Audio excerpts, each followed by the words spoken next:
Hello friends and a warm welcome to all of you.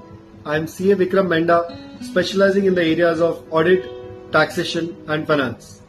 In my last 20 years of having worked with several banks, NBFCs, SMEs and HNI clients, I have come across some common doubts or questions. This video is a very small and humble effort from my side to answer your questions and help you take the right decisions. Today's topic is which kind of constitution will suit your style and kind of business. What is the first decision that an entrepreneur has to take while starting business? It is, should I register my business as a proprietorship firm or as a partnership firm, or should I register it as an LLP or a company? Let me simplify this for you. Broadly, there are 4 options. It is proprietorship, partnership, LLP or company.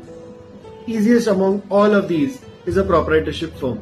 Easiest to register, operate and maintain. In a proprietorship concern, there is only one person who is running the entire business. He brings in initial capital, takes all decisions, big and small, and is responsible for all purchases, sales, services, everything. As far as registration of a proprietorship concern is concerned, a simple government registration is enough, such as a shop and establishment registration, a GST registration, or a professional Udyog Aadhar. Registering a professional Udyog Aadhar in the name of your business is not only simple but also has several advantages for an SME. As far as the pros and cons of a proprietorship firm is concerned, the good part here is of course the ease of registration, maintenance, operation, everything. The bad part is unlimited liability. The proprietor is personally liable for all acts of his business. What that means is the proprietor's personal assets can also be liquidated to pay off his business debts. So the next option that we will discuss here is a partnership firm. In case of a partnership firm, there is more than one person, such as 2 or more persons who are running the business. All that a partnership firm requires is a partnership deed. A partnership deed is a signed agreement between the partners on their roles and responsibilities, their capital contributions, and their profit sharing ratio. Registration of a partnership is also not mandatory. Pros and cons of a partnership firm are similar to that of a proprietorship. Good part being ease of registration, maintenance and everything. The bad part is unlimited liability. The partner is personally liable for all acts of the partnership firm. Also, each partner is responsible for all acts of his other partners. As you would have known by now, a proprietorship concern or a partnership firm have a big risk in terms of unlimited liability. So, in case if there is a business loss and liabilities could not be repaid, then the proprietors or partners' personal assets, their home, their native place house, their jewelry, etc., can be sold off to repay their business liabilities.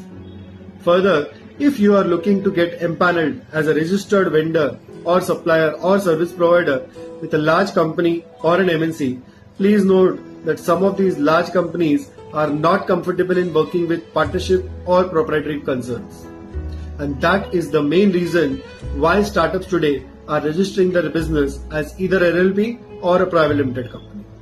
Let's try and understand what is an LLP first. Just by its name, you would have guessed it. An LLP is a partnership firm but with limited liability. In an LLP, the partner's liability is restricted to the extent of his or her capital contribution. Let's say 2 partners come together to form an LLP with a capital of rupees say 20,000 each. In the event of a business loss and subsequent liquidation, the partner's liability would still be restricted to rupees 20,000 each. So, personal assets of the partner are safe in an LLP. LLP is a comparatively new concept but is gaining popularity, especially because of its limited liability structure.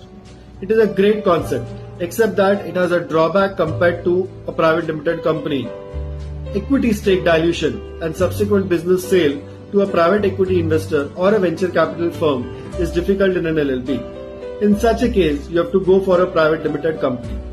A private limited company structure is a tried and tested model. It has stood the test of time since several decades. Hence, it garners a lot of trust and credibility.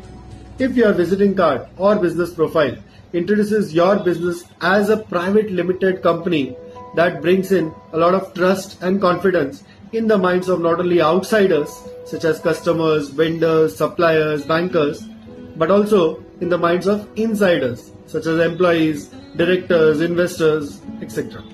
Several large companies and MNCs insist on empanelling only companies as their registered vendors, suppliers, service providers. In a private limited company, liability of its members is restricted to their capital contribution.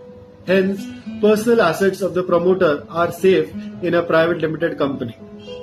Nowadays, business look for different sources of finance, including private equity or VC firm investments. In such cases, private limited company is the best option. That's it from me today. Let me end by thanking each one of you for your valuable time, and I sincerely hope this video has provided you with some clarity. For regular updates on such topics, please do subscribe on my YouTube channel, CA Vikram Menda. Thank you.